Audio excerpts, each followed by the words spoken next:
Welcome back to Tip of the Hershberg. I'm going solo today. First time. I mean, I have Fonzie here, so you're like my wingman. How we doing? We're doing good. I have never been solo. I'm a little nervous, honestly. Is your first solo? This is my first solo. I feel like I mean, I guess it's not a solo since you're right here, but it's a little nerve. I feel like I'm just like a hostage about to make a speech, you know, like I've been kidnapped, you know, that kind of thing. But yeah, no, I figure why not? I'm a narcissist. I can do this, right? Like I can, you know, when I have a guest on, I'm usually just thinking about what I'm going to say next while they're talking. So why not just cut out, the middleman? You know, just go full, just me. You know, you're good. I like you're laughing. You're I'm good. A good laugh track. You're good, like laugh track. You're good. I thought you're laughing generally, but you're like, no, I'm a good computer program to laugh at the end of sentences. But I'm just the ChatGPT co-host. Have you been on those? Have you tried that? I went on it like for a second, but it was just I didn't get it. I didn't know what to ask it. You didn't know what to ask it? So like you were trying to see if it had intelligence. Yeah. But you didn't have enough intelligence for it to even have a question. Exactly. you were like, let's see how smart it is. Oh wait, I'm not smart enough to test that out. So you really failed the intelligence test. It wasn't reading my misspelled English. You were doing the Turing test where you test to see if a computer's real. You were doing that. But you failed. And then I looked at my hands and I was like, I'm the robot. I haven't done it. I haven't tried it. But I don't know. I still don't give a shit. Yeah. It's like, even if it's like good, I'm still like, yeah, but it's still it's still just an algorithm. I don't know. I don't like, I don't give a shit that much. But, I probably should. I mean, people are like, is this shit going to replace stuff? Is it going to replace like fucking robots? It's like most of the comedy is autistic people just mathematically figuring out a joke without a soul or a personality. So we're already fucking there. And we're also already there because most comedians are, they're just doing stuff for the algorithm, right? They're like, I'll write this joke, I'll put the punchline here, because I do it too. I'm not like, I'm part of this, but like, we're already robots because we are deciding, we are creating stuff for the algorithm. So we are controlled by the algorithm. So it's already happened. Right. Here's the thing about the future shit. Everything people are worried is going to happen has already fucking happened. Yeah, we're already robots. We're already having machines make us decide shit. But anyway, whatever. That's neither here nor there. I guess nothing is neither here nor there. I have. Where is it? I got. But yeah, it's. I want to talk about some stuff today. I saw Joe List's special last night. He taped it at the Comedy Cellar. Oh, sweet! So fucking great. It's his third special that he taped at the Comedy Cellar because he has like OCD, so he just does it at the same place every time. Home field advantage. But it was amazing. I mean, I can't wait for it to come out. I mean, like he is so great, and I think one of the things that makes him so great is like. Whenever anyone does a special, really, there's so much pressure, and when you go on stage, there's all this pressure. He is so great at just taking away all that pressure, just going on stage, just being himself, kind of riffing, and just taking away any of the grandiose feelings of a special. He just goes up there right away, and it's sloppy at times, there's mistakes, and it's amazing. And it's just, none of that special pressure the audience has is there, and then it's just pure funny. I mean, and it was like, I don't know. It was incredible. And like, it's so unique. I'm just honored to know him and be his friend. He's such a great comedian, and he's purely like, his success is purely because he's funny. That's a nice thing, He's not hot. And he's not good at social media. Yeah. So it's pure funny. And that's like, that's just an amazing thing to see. And he's just incredible. I can't wait till you, see the special. It's really just amazing jokes and like amazing riffs and shit. It was just incredible thing to watch. I was like cough laughing, Yeah, that's the best. That's how my dad does it. He like cough laughs. Like it's like you can't really do it during COVID now. It would be terrifying. But I remember we saw Big Lebowski in theaters. This is when I learned comedy has no respect. We saw Big Lebowski in theaters, and my dad cough laugh. It looked like he was like had tuberculosis. It looked like he was like like fucking Typhoid Mary or something. He was just like the whole movie just like punch in the chest. Yeah. Like people were like looking over. If this was like during COVID, everyone would have left the theater. Yeah. But like just a cough laugh so loud, like convulsing, like like just insane. And then I'm laughing. I'm like, very young at the time. I'm like 13, so I don't think I got most of the movie yet. Right. So I'm just laughing because it's like vomiting. I'm just like what's going on?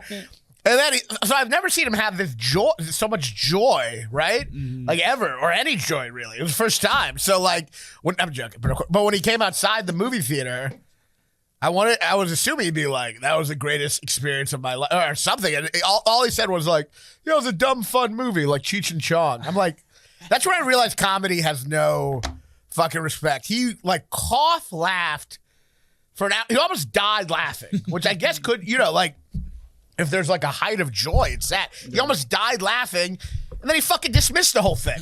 Yeah, it's all right. You know what I mean? It's like, that's how little respect comedy gets, right. It's just the nature of comedy. It's like, like, I don't know if it's still done, but a lot of like the term, when someone's funny in the black community, people used to be like, this is offensive on many levels. Well, first I'm saying something black people do, but also they used to be like, that's retarded. Yeah. I don't know if people still use that, but like, I always found that. I'm like, what, you're funny? And then people just go like, that's retarded. Yeah, like that's the. Like you're just gonna get insulted. Yeah. I mean, black people do a lot of great things. I'm just saying that's one part. That's one thing I've noticed in the black community that I'm not a fan of. Just if someone makes you laugh, you just call them retarded. Like what's the incentive to make people laugh? Or just you're like you make people laugh like, oh, you fat piece of shit. It's like why don't you say that's really funny? That's like the white equivalent of, oh, that's silly. Like you're silly. Exactly. You dumb as hell. It's just like, no, it's funny. It's the same thing with Naked Gun. People, when they see Naked Gun, they think, oh, this is such a stupid movie. It's like, no, this movie is brilliant. I mean, it's not like emotionally deep, but it's full of the fucking genius wordplay, genius behavior. And for the fact that people think it's dumb is like, it's not dumb. But if it was like a Shakespeare play, everyone would be like, this is the best thing ever. That's right. That's right. If it was if Naked Gun was an iambic pentameter. But yeah, so it's just like, people just dismiss, they dismiss Naked Gun. Like there's no, like if it's a like this idea that a comedy is dumb is like, if it's not actually dumb. Like if it figured out a way to manipulate you to laugh, then it's not dumb. Right. A drama that like thinks it's serious and it's not, like that's dumb. But like if a comedy is good, it's not dumb. It can't be dumb, I don't think. I mean, maybe it can be dumb, but certainly not Naked Gun, which is one of the, I saw recently, it's still one of the funniest movies of all time. I mean, I saw it, oh my God. It's just, and it makes you like, and whatever. The movies now are fine, but like, so many movies now, like I saw You People, did you see the Jonah Hill movie? I did see that. So many of these movies now, the behavior of the characters, they just all sound like they have their own Comedy Central roast writing staff. But everyone does. So like he's sitting there and his sister's like, you look like a fat guy who's been at Bonnaroo for 12 years. She's like 12 and she's saying this. I turn it off because I'm like, I can't stand that, because the funniest movies are the ones where no one's trying to be funny. No one's trying to be funny in Naked Gun. Frank Drebin is not trying to be funny. No one's trying to be funny in Big Lebowski. Those are the two greatest comedies, and no one's trying to be fucking funny. And that's what's funny, when you're seeing people frustrated. But when you're watching people just fucking roast each other, it's not character. It's not based on character. Everyone sounds the same. Yeah. And it's just like, I don't know. It's just like, it's not. I really do feel this about all these movies. It's like, it's never good when you feel like the characters in the movie are having fun. I feel like that's a really bad sign. Especially forcefully like that. Yeah. Like, oh. Yeah, it's really bad. I love Curb. It's one of the most brilliant shows, but in the later years, sometimes it feels like they're having a little too much fun. But the best shit is like the frustration. Mm-hmm. Frustration is what makes something truly funny. You know what I mean? But when people are like slinging jokes at each other and they're like, what, did he think of this joke beforehand? Did Jonah Hill's sister, like, is she like, she's pretty good at like, she like, she should go into comedy writing. It's just like, I fucking hate. I hate how comedy used to be like character behavior shit, and what's funny is the characters. You know, like with Big Lebowski, what's funny is their behavior. What's funny is Walter just rambling, not realizing that, you know, Jeff Bridges isn't listening to him. Yeah, got you know Jesus licking a bowling ball. Yeah, it's just character shit. But now it's everyone just has to have a funny, witty fucking line, which isn't funny to me. I don't know. I hate that shit. I can't think of the last funny like comedy movie. I mean, there are exceptions to this, by the way. I think Veep is a great show. And obviously people have roast jokes, but somehow that show manages to like create characters, and the roast jokes are also fucking great. I think that's the other thing. That's the difference. Yeah, like whatever roast joke I maybe turn off you people was like a fucking basic kind of bullshit, you know? Yeah. But yeah, Naked Gun, one of the greatest movies. Also a fun movie to watch if you've ever seen Dirty Harry. Love Dirty Harry. Well, you know, a lot of the jokes, Joe List actually pointed this out, but then I saw a couple others. A lot of the jokes in Naked Gun are spin-offs of Dirty Harry lines. You know what I mean? So, Dirty Harry, there's a bunch of scenes that like, if you're ever wondering, like, how did Naked Gun, how did they get their jokes? The writers just watched Dirty Harry, and it's essentially like they just riffed on these moments that are real. Like, in Dirty Harry, there's two parts. That's amazing to me. Like, they should, like, as a seminar, show them compared to Naked Gun. There's one part in Dirty Harry where the mayor says to Dirty Harry, he's like, all right, let's not have a problem like last year. And he's like, well, I'm sorry, when I see someone naked trying to rape a woman, I shoot to kill or something. Yeah. That's my policy. Oh, that's it. That's my policy. Yeah.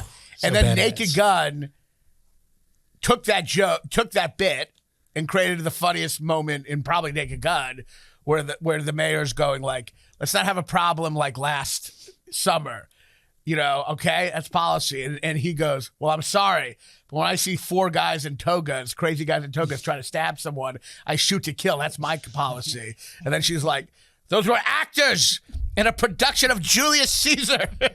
You killed four actors, good ones. It's one of the most amazing moments in comedy history, because it's like it brings it, and they clearly just watched that moment in Dirty Harry and rewrote it. That's crazy. And I think it's top 5 great comedy moments, because the look on Frank Drebin's face after that is also like, you're also wondering, like, did he remember that that's what happened and then forgot and is now being reminded right now? One of the greatest moments.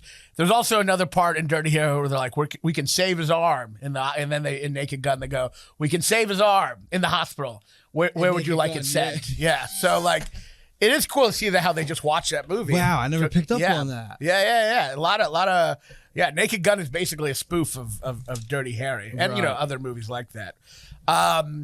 So what else? I went to my cousin's bat mitzvah a couple weeks ago. Have you ever been to a bat mitzvah? Yeah. You have? Yeah, back in the day. I'm from South Jersey, so so like, a lot of a lot of bar mitzvahs. Did you like them? They were great. You like doing the Macarena and shit? Oh, dude, yeah, that and the Cotton Eye Joe. Come on, Cotton Eye Joe. Is that racist? It seems racist. Those words.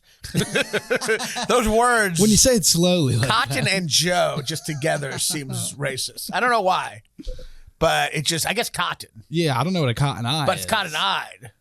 Apparently, Yeah. that song's about like some guy giving STDs to everyone. Oh, really? You never heard that? No, I've never heard that. Yeah, no. apparently, like he comes into a town and like, you know, I forget how the song goes, but that was always the myth I heard. Oh, maybe it's not racist. Maybe Sound it's off in the something comments. Yeah, sound off if you have any. Comment about this. Please argue in the comments. It's the only thing anything goes viral. I had a clip go viral recently, and I'm like, I think it's a good clip, but like, it only went viral because like people are arguing in the comments. People are like genuinely mad. It's kind of funny. It's like for years as a comedian, you hated the idea that someone couldn't tell when you're joking. Like even the idea of like someone making a serious comment on a joke. Like as if you were being serious. You'd hate that. And now it's what you want more than anything. Yeah. Because that's what gets the video seen. That's the algorithm. Now you're kind of not joking. 'Cause Yeah. You want them You're to- like, I hope they fucking, you're like, I post clips. I'm like, I hope people take this seriously. Yeah. Like, I hope they totally don't realize I'm joking. Yeah. Because you like a comment, you like a joke, a clip, that's whatever, that's fine. But if you comment something And especially if it's like, this is not funny, blah, blah, blah, or if it just takes it seriously, it leads to other people arguing. So comments beget other comments. Yeah, a like doesn't beget another like. Hate, it really shows you at its core that hate is something that like spreads. And liking something kind of just stops right there.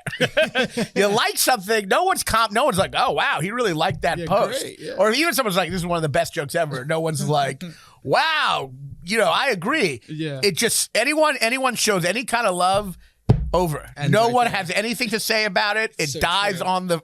it dies at birth. But hate is like this contagious. You just say one thing of hate and it just spreads like wildfire. Hate's stronger than love. I've always said that. Yeah. My proof of that is that when you have dementia, you forget. I mean, I did this in a bit, but I think it's true. When you have dementia, you will oftentimes say racist shit and yet forget who your loved ones are. That's the truth. That's how you know that hate is stronger than love. You will literally forget who your loved ones are, but still remember who you hate. You'll be like, I don't know who you are, but I do know I hate Mexicans. like that's the proof that it's in the DNA. Hate is stronger than love. It's the last thing to go. That's It so really is. funny. You know? But anyway, so I went to my cousin's bat mitzvah in Las Vegas. Nice. She's from there. She's not like trash. Yeah, she didn't She's do, not like, a destination I want to bat have my mitzvah. bat mitzvah in Las Vegas. The Tangiers. Yeah, no. She's from there. I don't know her very well, but her father I grew up with. He's my cousin. Right. And I went, and it was interesting. A couple of things I want to talk about during it. First of all, I hate Las Vegas. I've always hated Las Vegas. I only went there one other time, but it was the worst. It's just like, I don't know.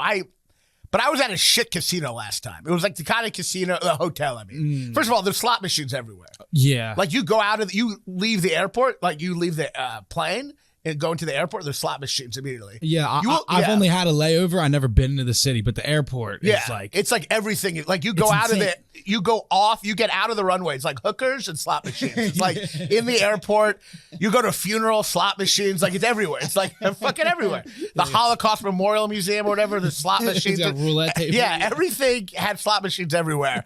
And which is just an insane, like, when you think of like gambling as a drug, which it is, Las Vegas is such a crazy, nightmarish place. The idea that there's slot machines at the airport. That the idea that people are so addicted to gambling, the minute they get off the plane, like, I need it now. I need it right now. I can't wait till I get into the car and take a taxi to a casino. I need it the minute I get off this plane. Oh, there it is, right here. Thank God.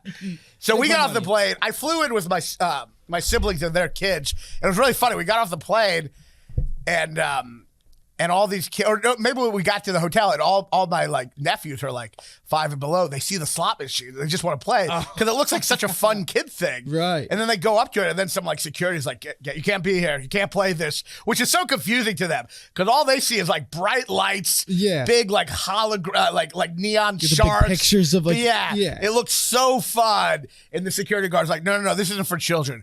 This is for sad old people at the end of their life who need some kind of false sense of hope before they die. I know it looks fun, and I know it looks like a lot of lights, and I know you're seeing like apples and sharks and all these things fly around, but no, this is for sad adults. All this imagery and all this shit, all these lights and all this is not for kids. It looks like it, but it's for an old lady chain smoking, dragging around an oxygen. Dragging an oxygen mask with very little time left, who has chosen to spend her last days on Earth like being a rat in a cage. I know this sounds dark, but whenever I go to a casino, I just imagine having a gun and just shooting all these old ladies in the head, just taking them out of their misery. Because it's like, they're just like, what are they doing? Go outside. You're 99. You have an oxygen mask. You have such little time left, and you're wasting it looking at fucking digital cards shuffle on a screen. Go outside.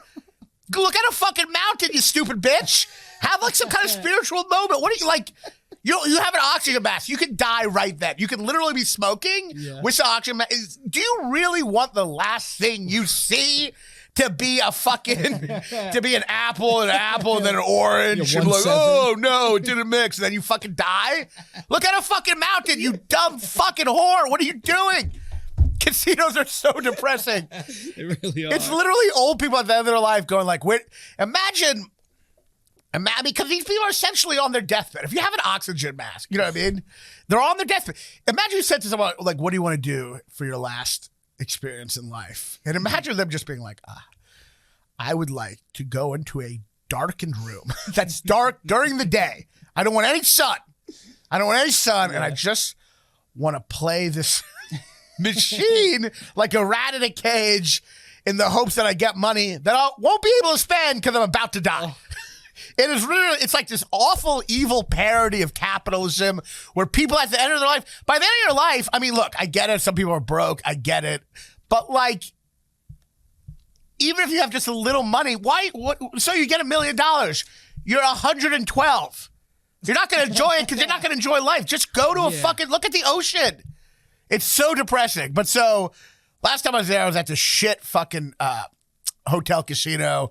And it was one of the, like, there's different ones. There's new ones. This was an old one from the 80s where you go into the room and you're like, it feels like there's a dead hooker under the bed. You know what I mean? Yeah. Like, it's bad, you know? Chalk outline in it. Yeah. And then there's also fucking, like, you hate being at these hotel casinos because they always design it to, like, have it be a labyrinth so you can't get out. So anyone who's, like, trying to, like, it's like a crack den, but it's like if a crack den was, like an Usher architecture or whatever the guy, you know? It's Escher or whatever. It's like hard to get out. Like, so it's crazy. You like can't get out. And then there's all these lines like gamble here, gamble here. 40 degrees in there. Yeah. It feels like, I don't know, like old, like the Odyssey where like he goes to different islands and there's like sirens trapping you. It's like everything. It's like, don't leave. And like, is the exit here? Ooh, what about the exit? What about this James Bond slot machine? They're always so old too. Like you go to them and you can tell it's old because like it's like James Bond, but the James Bond is like fucking Roger Moore or something. It's like Sean Connery. It's like they haven't updated this in 40 years. I haven't seen one Daniel Craig slot machine. Yeah, just one Casino Royale theme at a casino. But so it's like it was hard to get out of, and it was awful. And the original hotel, not this bat mitzvah. This was a great hotel. Right. It's hard to get out of. You go to the pool, and the pool was just like they made it just too cold to stay in for long enough, so you had to go back and gamble. Yeah. It was just awful. But anyway, I get to this one. This is a nice hotel in the like kind of more in the suburbs. So it's not, there's obviously there's gambling everywhere. Of course. There's gambling, fucking, cemetery. But like it's not, the focus is like a nice hotel. Mm-hmm. And we went to the Friday night bat mitzvah. So they're Reformed. My cousin. You know what Reformed is? No, I don't. So with Judaism, there's like a couple sects, right? There's the highest form, like the Hasidic Jews, it's the fucking side curls. Yeah. The ones just like the bros walking around. Yeah, pretending they don't see anyone else in the world. Like there's like, if you're not in a black hat, you don't exist to them. Yeah, they're like not allowed to look at you. Yeah, right? Unless you're like a black family they're trying to kick out. But like, but so they're the highest religious. They got Orthodox, which is really they're part of, I guess Orthodox is the most religious. Orthodox, ultra Orthodox. They're the like they're the ones who voted for Trump. 30% of Jews voted for Trump, by the way, in the first election. I always say it's proof that like the Republicans are more diverse than the Democrats because they have Jews and Nazis. Like the Democrats have like no one has like if you have Jews and Nazis, you're doing something right. Well, no, but you're very open-minded. I mean, but anyway, so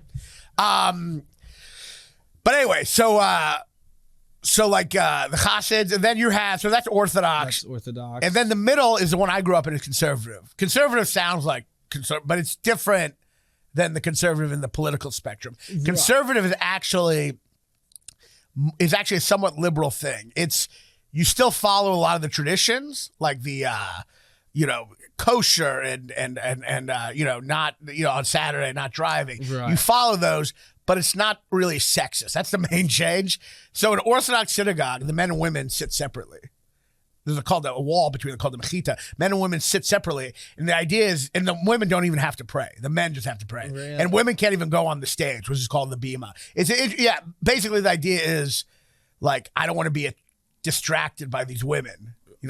Telling me. Yeah, they're like, I don't want to be like praying to God and I see her tits and I'm like, so You know what I mean? So the women just sit there kind of just like they hang sit in the out? back like bitches get away. We're trying to pray with God, They get can, your like, play tits and your Angry ass Birds. out of here, which is hilarious anyway because it's like not only are they behind you, but it's Orthodox. They're all wearing the most unfuckable outfit anyway. They have the long denim skirt with the tennis shoes. Yeah. If you ever want to if someone has trouble coming early, if that's like an issue, just have the woman dress in the Orthodox outfit of the long denim skirt with the tennis shoes. That will make you go on forever. You will not get it up. It will be the opposite. But so they're already dressed like that. Yeah. So it's like, who can't have them right in front of you? Nothing is more of a turnoff. And they have wigs. Do you know that? I did not know that. Women in the Orthodox community, women aren't allowed to show their own hair in public.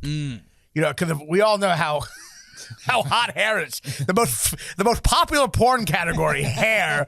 And so most women wear wigs. So in Orthodox, not only in the synagogue are the women not sitting with you, but they're in their long denim turn-off skirt and fake wig. But anyway, in conservative, it's all egalitarian, which is a mix of the two. Men and women sit together. Men and women can go on the beam of the stage. Nice. Women can be a rabbi. It's all, it's all kind of it's just kind of, it's a more liberal, refined version, but you're still conserving the laws. Because that's the thing about Judaism. Judaism is about laws. It's about rituals. You follow the rituals, right? Reform is the most liberal outside of Christian. Okay. It's it's basically Reform Judaism is it's not about the traditions. It's about whatever you want to do. They're very liberal. They don't follow the rules, really. I mean, you can if you want. What's the main, I guess, ethos of it? The ethos is just it's about that's what's funny. It's kind of about, it's about it's not about whether you're kosher or not kosher or whether you observe Saturday. It's about feelings. And if you feel a sense of faith, and it kind of lets anyone in, which is funny because that's kind of what Christianity is. I was just going to say, this is just my religion. Well, that's the thing about Reformed Judaism. It was Christianity, that is Christianity. Christianity was Jesus being we don't have to follow the rules. It's just what's in your heart. Right. You know what I mean? Judaism, for the most part, is fuck your heart. Do these rules. It's listen to this. And you can be an atheist. Just fucking don't eat pork. Right. You can fucking hate God. Just don't eat pork. It's tried and true. Yeah. And then, which works, by the way, because if you follow the rules, eventually, the feelings do come, Yeah. But so Reformed is it's very lovey-dovey. I always looked down upon it as a kid because I was conservative. I was Reformed, fuck that shit. Yeah. But let me tell you. It's hippies, yeah. It's way better for most reasons. Mm-hmm. So in synagogue, you can't play music, right? Anything where you use a microphone or you can't create stuff. So you can't play music. The rabbi doesn't even use a microphone? No, it's turned off. Wow. Yeah. So good stage presence he's got then. Yeah. But Reformed is like a fucking rock concert. I swear to God, we went to Friday night services. It literally began with a guy tuning his guitar. I thought I was about to see Eddie Vedder on stage. But it was fucking awesome because there's this guitar player who's really into it, and this woman Canner who's great. Because that's the other thing. I think Reform get better singers. You know what I mean? Because they're she was just fucking. It was Joni Mitchell on stage. It was fucking awesome. That's so and I'm cool. oh, this is so much better. This is a party. Yeah. Because the more religious, the more tone deaf the singing is. But here's the big difference. This is the point I'm trying to make because it's going to lead to this interesting point. Reform in conservative. So with synagogue every week, you read a different chapter of the Bible. Mm-hmm. And you go all year round, and then you start from the beginning again. Yeah. That's how it works, okay? Really, for Judaism, it's just one long book club, but it's just the same book. I'm pretty sure that's what Christianity is too, yeah. Yeah. Well, you took it all from us, so you don't have to be surprised. Right. You're I'm pretty sure the thing we... I'm just Reformed Jew. Yeah. But so, in conservative and Orthodox, it's all in Hebrew. They don't really say... There's an English translation in the book, but when you read... So there's a part in the synagogue service where a bunch of people come up and read from the Torah, that chapter that happens to be that week, they read from it, and they do it in Hebrew. And you sing it in Hebrew, and you say it out loud in Hebrew, and then the audience, everyone listens. But Reformed, they're no, we got to make this accessible. They make it in English. Really? But this is where it backfired. Yeah. Because so when they got to the part where they had to read it all in English, it happened to be not such a nice part of the Bible. So So it's all this lovey-dovey service, right? Cantor, like, just like, not by, like, love is everything. I think they did a couple of John Lennon songs just thrown in there. You know what I mean? Imagine. Like, imagine all the Jews. Yeah, whatever. But anyway, and then they get to the part where they have to read this one chapter, and people come up and they say it out loud. Different people involved. Is this like the family of the yes. bat mitzvah? Okay. And they all say a part of it, right? Yeah. So first, one person comes up. I think it's her mother, and she just begins. She just goes all this lovey-dovey shit. It's all singing, and then she goes up and she looks at her Bible in front of everyone. She just goes, "When a slave disrespects you, you must cut off their right eye." And the audience is like, "What the fuck?" And he's like, "If a slave disrespects you again, you blind him for good." Oh my God. And it was hilarious. It just kept on getting worse. Like, other family members came up, old ladies, just like, if the slave is a woman, she has no value. If it's a male slave, he can be freed in 6 years. God. Unless, when a slave is raped, you sell him off immediately. It was hilarious. So we're all reading this. And then it'll come back to the cantor being like, love is love. Imagine this. And I'm like, this is why you do it in Hebrew. You don't do it in English because of this fucking shit. They're all fucking saying this. Is everyone in the crowd looking around like, what They're all the hell? like, Jesus Christ. Yeah. And by the way, they don't just say slave, they say Hebrew slave, which makes it even worse because not only are they saying, they're basically saying if you're not a Hebrew slave, you don't matter. Yeah. But also they're just saying they enslave each other, which is crazy. It was literally the whole chapter is about the rules. And that's the thing. The Bible really falls off. The Bible starts off good. Garden of Eden, classic. Noah, Moses, great. But once you get to it, really jumps the shark on like the third book, because then you just started getting chapters like the rules and etiquettes of having a slave. It's like just weird. It's like, here are the laws of what to do with a slave. Slave owning for dummies. And it's just awful because it sounds like they're literally trying to create the morals of slavery, which is very awkward because it's like them trying to be like, look, we're civilized people. We got to talk about the exact etiquette of having a slave. When you're allowed to free them. When How many eyes to take? So they keep on going. Then the girl, she has a beautiful voice. She comes up and she's like, and if a female slave is damaged goods, you throw them to the wolves. And Wait, so this is the girl who's bat mitzvah? Yeah. And then the cantor's just like the door, love all the people. You cut off the slave's right hand. It was like an SNL sketch. It was amazing. Right. And then she had to give a Devar Torah, which is like her a speech about the chapter. By the way, also, which is studying in preparation. Which is hilarious, is that my cousin was there with her his girlfriend, and she doesn't know anything about Judaism, and she didn't realize that the reason it was that chapter is because every bat mitzvah you schedule on a certain date, right? And whatever chapter happens to be that chapter happens to be that chapter. That's what I was going to ask. She thought this girl picked that chapter. The whole time she just thinks this is a bat mitzvah, a psychopath. She's like, did she look at all the chapters of the Bible? It's like, the one that really speaks to me is the one on the rules and etiquettes of slavery. I think that's the one. She literally thought that the whole time. Yes. She's like, this is insane. So she has to give a Devar Torah. She spun it very nicely. She was like, she gets on stage and she's like, this chapter made me realize a lot about, like, she did a good job, but she was like, it's about, dignity, and then she kind of spun it, like, how do you have dignity? And it's about desperation. That's what she said. All these people in desperate need and how to help people in desperate need. She spun it. But what's funny? It was the whole thing was funny, but you're also seeing, it's kind of beautiful because you're seeing the evolution of religion and civilization from the brutality of the etiquette of slavery, which even then was progress at the time. Right. Because before they had no rules for slaves. It was a hog wild. At least here they're thinking of they're thinking of rules. One night at a time. Come on. It just show you the beauty of it that, like, there used to be slaves, you do whatever you want, and now it sounds horrible that they're like, when should a slave be set free? 6 years, 7 years?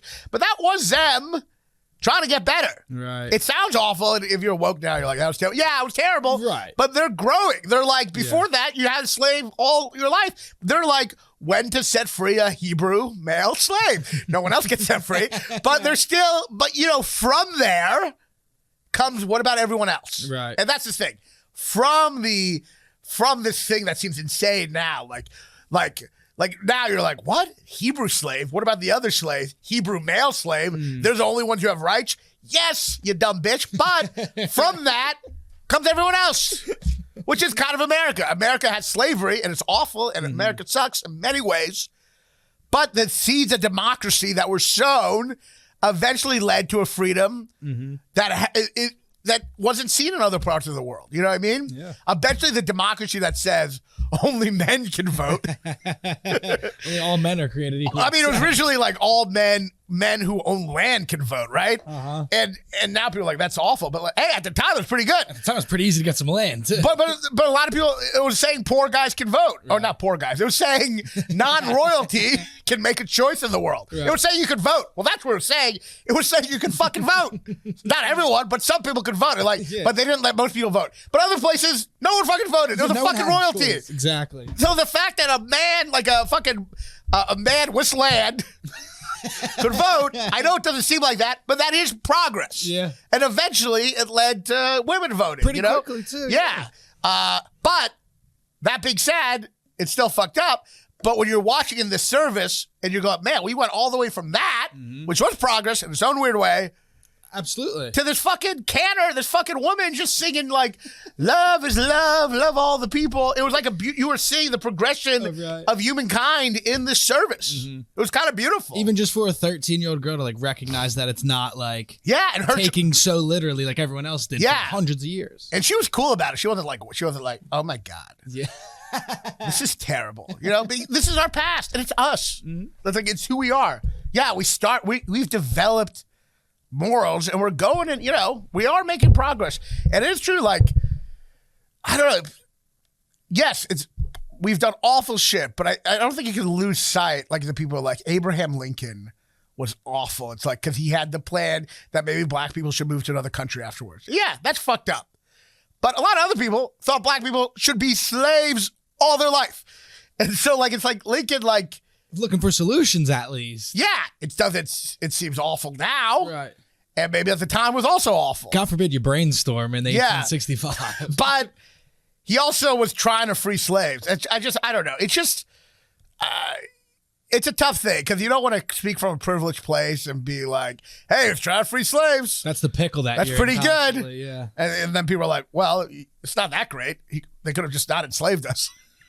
But if you understand history, then it's like, well, it's the old S. Scott Fitzgerald quote. I mean, he says genius, but I think a challenge of anything. He says genius is the ability to juggle two contradictory thoughts and still function. And I'd take away genius and just say, like, that's a challenge we all have. Can we juggle these two thoughts? Can we look at America as two different countries, a place that oppressed people and a place that also slowly developed the seeds of democracy? You know what I mean? Can we see both those things and still function? A lot of people can't, which is why they go. A lot of people can't. One way or the other. They're like, either like, America's the worst thing ever, or they're like Ron DeSantis fucking, like banning fucking, any book that makes America look bad, But I wanted to get to, how much time do we have left?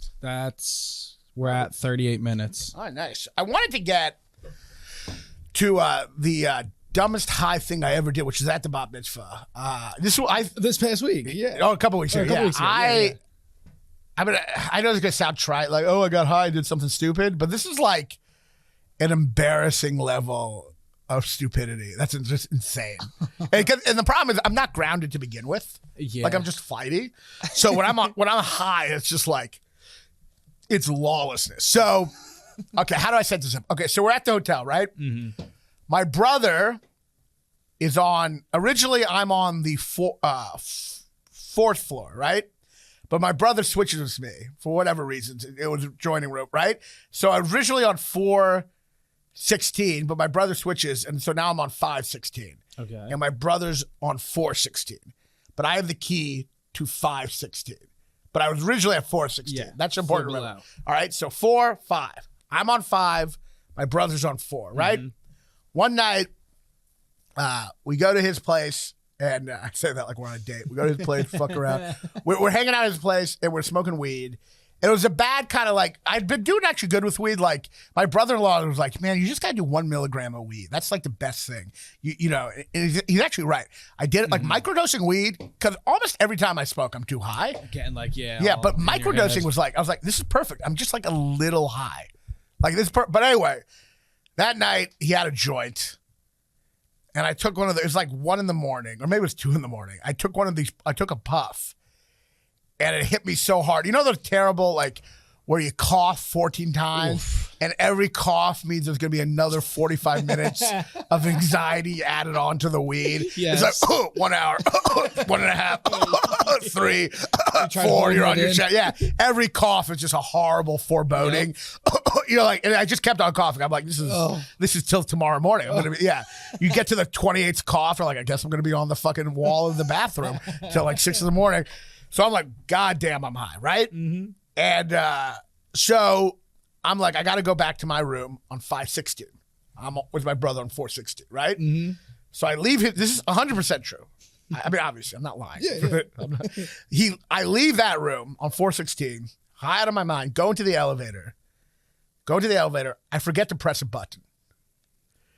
The elevator doors eventually just close. Yeah. And I'm just waiting on the elevator, thinking I've pressed a button. In my head, I think I was at that high level where, like, in my head, I imagined I pressed a button, but I didn't. You watched yourself do it in your thoughts. But so I'm just waiting there, waiting for the elevator to get up to the 5th floor. And I'm like, what the fuck?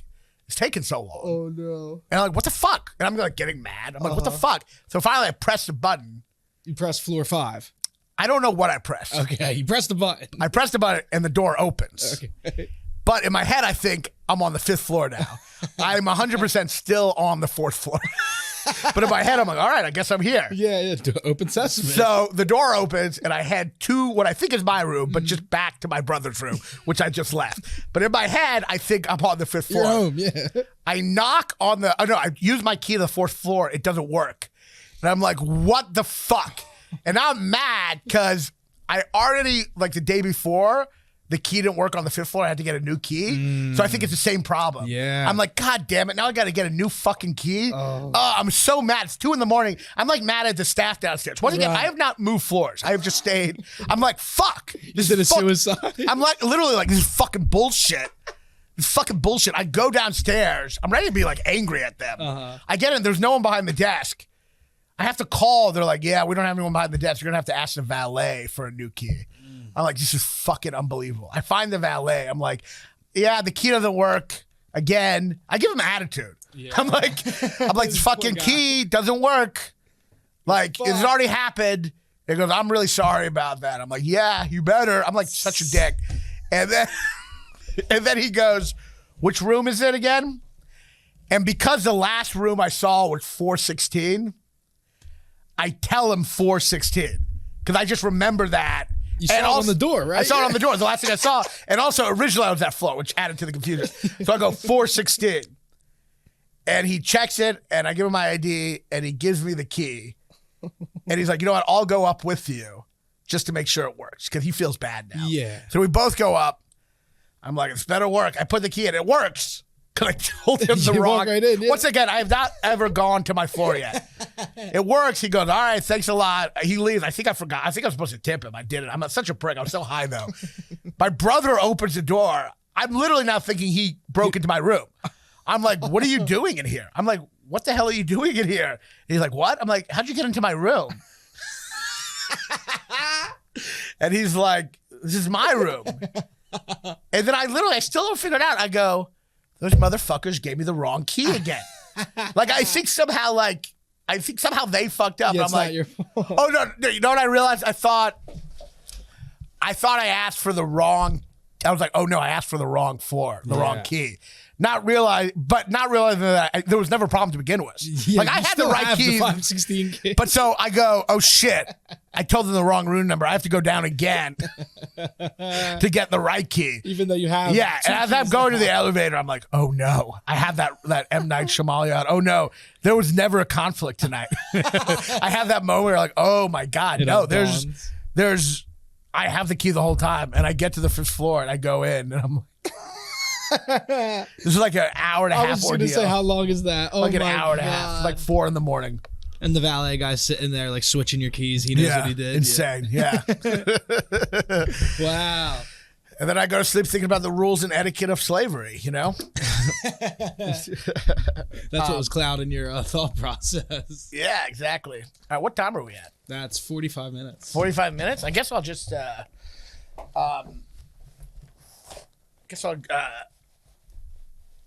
go for a little bit longer. I had a friend die. It's the sad part of the show. He owned the theater in Louisville, Kentucky, that I started comedy at for like 5 years.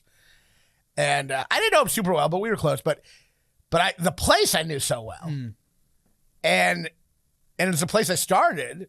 And then once he died, we're all such shitty human beings. You only really is that sentimental, like you only like feel grateful. Someone has to die for you to feel grateful for them. You know what I mean? I never really felt that grateful, but I was grateful to the place. Mm-hmm. And then he died, and I'm really like, oh, he is the place. He owns it. He put that all together. He put that all together. It's his place. It's his place. That's where I learned comedy, at his venue. It wasn't a comedy club. It was like a theater venue, like a space. But but it was a cool space, and I learned comedy there. I did comedy there for 6 years. It's in your hometown? Yeah, in my hometown. I was always like, well, the Bardstown. I owe everything to the Bardstown. I'm like, oh, it was him. Now he's fucking dead. And I felt terrible.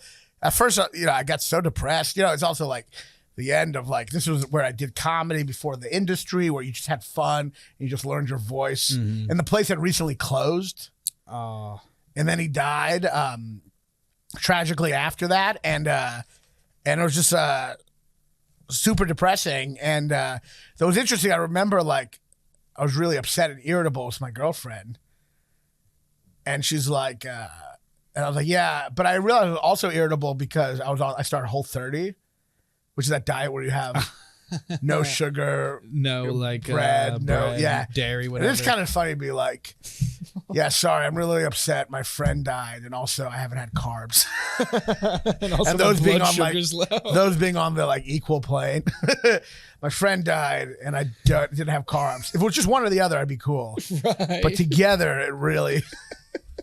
Can't juggle two things at once. Yeah. But, the nice thing, you always look at the last Facebook messages, Oh, yeah. Because that's the thing about Facebook messages. That's the ultimate archive. Text, I feel like I don't know. I feel like I lose text and get deleted. Yeah. Facebook message, you can go back to 1994 or whatever. Not that, but and see like old messages.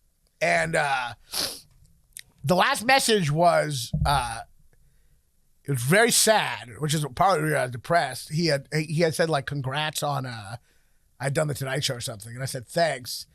And then he messaged me something like, at this part of my life, I realized talent will never come to me. So when I say congrats, I mean, I'm really just so jealous of your success, which was really sad. But then I like messaged back. I was like, oh, you've done so much for the community and the Bardstown Theater. I wouldn't be where I am without the Bardstown Theater. It actually gave me some pretty great last message for him. It's a nice last fucking message. Yeah. Except good closure to like go back and read that too. Except I did do one last show there at the Bardstown, and it was while I was closing. It was like, this is after this message. And I feel bad because I'm just so jaded that whenever it's when it comes to gigs, I'm like, pay exactly what you said. You know what I mean? And I think he gave me money, and I think like it was after it, like the show, and I think he was off 20. Yeah. I was like, I think you're off 20. And he's like, I don't think so. And I'm like, yeah, look at and then he was like, well, whatever it is, just pay me. Because I had to pay him from the percentage. And after he said that, I was like, oh shit, this place is closing. Like I shouldn't be like haggling about money. For a couple, yeah. So on one hand, I left him this message, which is nice. But on the other hand, he died like with me confirming a Jewish stereotype. Like he literally died with me haggling over a gig when his place was closing. So it's the yin and the yang. You have both. Yeah. You have me saying that, but you also have me being like, I know this place is closing and you couldn't afford the lease, but you owe me $20 more. I also think I might have been wrong. So you have both of those things. So that's life. That's life. You have the good of that. But I was glad that I had that last message, because I was talking to my friend, and he showed me he was like, yeah, I'm glad I had this. And then he showed me his last message to him, and his last message was just the the toilet downstairs is broken again. So I was like, man, my message really kicked your message's ass. Yeah. You know what I mean? You never have that be the last message. Yeah. The toilet is broken again. I'm saying a message that's very like, the bar style means everything to me. And he's like, yeah, can you fix the toilet of your place that's falling apart? Hurry up. But he was a good guy. You know, he had his demons. We all have our demons, but he was a good guy, and he had a good heart, and he put a lot into the place. And he really kept it going for a long time, and against all odds, you know what I mean? And he was very behind the scenes, and I think at the time, I'm like, we'd always talk shit like the microphone's never working or the chairs, but he was also doing everything there. He was like in the kitchen, just keeping this, like doing everything, keeping this place alive for other people to like do their dreams, you know what I mean? Yeah. And so, you know, you just feel, you know, it just sucks that this is the way of the world, that like when someone dies, you feel this like gratitude you never had in life. And it's so cheesy. Yeah. But that's the thing about life. Death brings out the cliches. That's just the way it is. You're like, you really got to appreciate people when they're alive. All those cliches are fucking true. It's the most primal like feelings that we have. They're only cliches because life just keeps on going. So people have been saying them now for like thousands. It wasn't like the first time someone said that, like they're like, yeah, people die. You really got to appreciate it. People were like, really? Oh yeah. Like it was like an interesting thought. Yeah. It's not a cliche because it's bullshit. It's a cliche because humanity just has been going on for so fucking long. Yeah. We have to keep on speaking the truth over and over and over again. Nothing's like the present, and you got to appreciate people when they're alive, and you never know what tomorrow's going to bring. All that shit's true. Right. We've just, it's a weird thing about humanity. We're like new to this life, not new, or halfway through, or whatever you are, but like this. It's been going on for so many people for so long. It's a weird experience to be like, all right, I have so much research for how life is lived and what wisdom and what failings. Yeah. And yet you also have to experience it on your own. So, and also the lines feel like cliches. Right. But yeah, I mean, basically life is having those experiences that make you realize that every dumb cliche your mom fucking said is true. I really gotta live, laugh, and love. Yeah, you gotta live, laugh, and love. But it's true. Live, laugh, love. That's a famous James Joyce. I think this is all from a James Joyce quote. They don't realize it. The pillow, right? That's so funny. Yeah. The James Joyce quote. I might be misquoting it. We can look it up. It's on his tombstone, I believe. I believe it's from Finnegan's Wake. He loved, he laughed, he lived, he left. Who is it? He loved, he lived, he laughed, he left. I think that was the line. Quote, yeah, okay. They lived. I was wrong about that. Maybe that's his tombstone.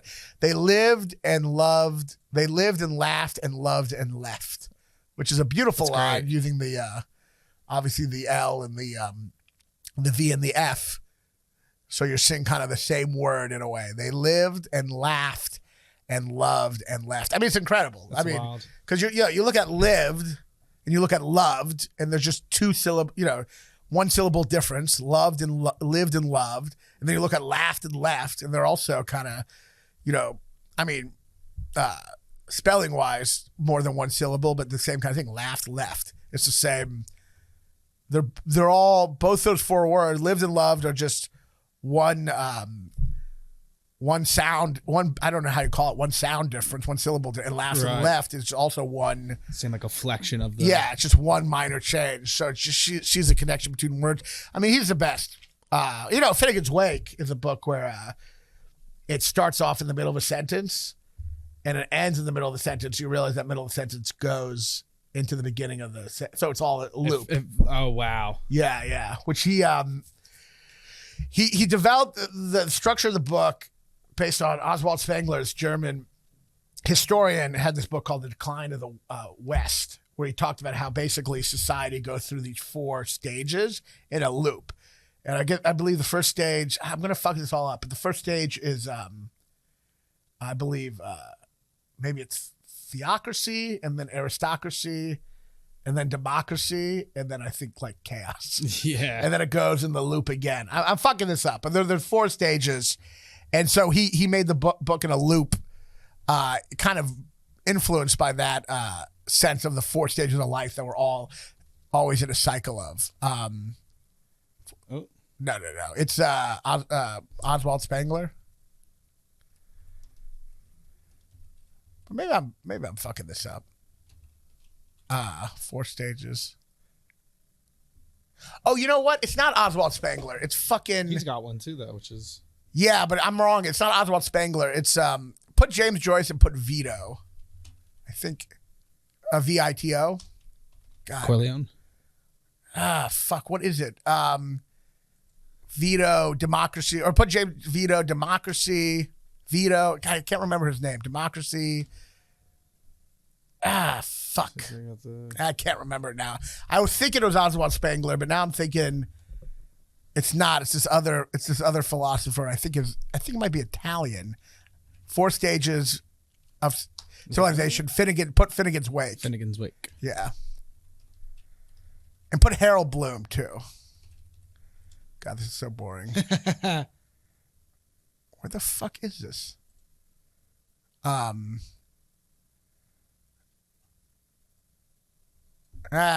my mother. Yeah, it's tough. Yeah, anyway.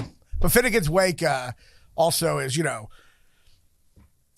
Finnegan's Wake is also its own paradox, because wake is both awake, like you're awake at like a Irish wake. Yeah. It's death, which is also waking up life. Wow. And then Finn is end, and again is again, so it's end and again and wake. End again and wake. Yeah. Wow. So that's the wordplay there. That's so cool. It's he's the best. But God, I can't remember this guy's name, the philosopher he took it from. But anyway, we're losing everyone. It's like Vito de Sica. Have you ever seen his love letters, James? Yeah, Joyce? it's all farts and so shits, funny. right? Let's read one of them. So funny. They're like so vulgar, right? Yeah, they're absolutely repulsive. It's like a lot of fart shit. Yeah, a lot of P-word farts.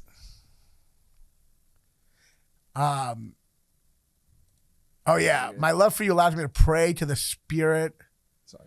My love for you allows me to pray to the spirit of eternal beauty and tenderness mirrored in your eyes, or to fling you down under me on that soft belly of yours and fuck you up behind like a hog riding a sow, glorying in the open shame of your upturned dress and white girlish drawers and the confusion of your flushed cheeks and tangled hair. It's crazy. It's also like you can see the Catholic shame, like the fact that he has shame in that's a true Catholic in his Irish dirty Catholic. in his that's sexting, by the way. This is all sexting. This is centering. This is hot as hell. Yeah, but it's letters, centering or whatever. But like even in his sexting dirty talk, he's like, the shame of your original sin. And every fuck I give you, I remember this, and every fuck I gave you your shameless tongue come bursting out through your lips, and if I give you a bigger, stronger fuck than usual, fat, dirty farts came spluttering out of your backside. That sounds like something in like The Hangover, like fucking someone and they just start farting. Like that's just insane. Yeah. So funny. That's like the greatest writer of all time. The greatest writer of all time was like, I want to fuck you so hard you fart over and over again. He's probably pissed, dude. His iMessage got leaked. But yeah, he's the best. And we'll if you remember the philosopher, wasn't Oswald Spengler, maybe it was an Italian guy.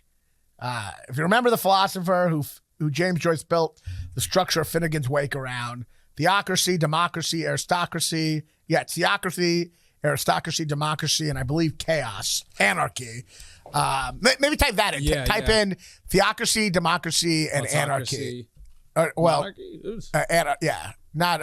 aristocracy. No, we're not going to fight it for this. Fuck my mother. Yeah, but anyway, so that guy, the owner of the Bardstown, Doug, he's great guy. We'll all miss you a lot. And I believe they're still, hopefully they'll still have a new place, a new Bardstown, But anyway, this has been good. This is my first solo thing. I mean, not solo completely, but pretty close. And I think it did good, I don't know. But anyway, also, I hope you've listened this whole time. If you have very little going on, but we appreciate that. And what else? I'm fucking most importantly, please subscribe to my mailing list. It's the only way I'm going to have a fucking fan base. It's a text mailing list. I'm done with the emails. No one reads emails, but just go right onto like my website, RaanonHershberg.com. or it's the link in my Instagram, and you can just text me your number and which city you're on, and you'll just get a text when I'm in your city before I perform, so you don't fucking miss it. And that's it. Just do that, and if I have enough people doing that, I'll be a draw. It's very simple. I just need more people to do that. Fortunately, not a lot of people are listening. I'm sure they probably already subscribed, but if you haven't, subscribe so you know when I'm in your town. And thanks for watching. And thanks a lot. It's been a lot of fun. Have a good night.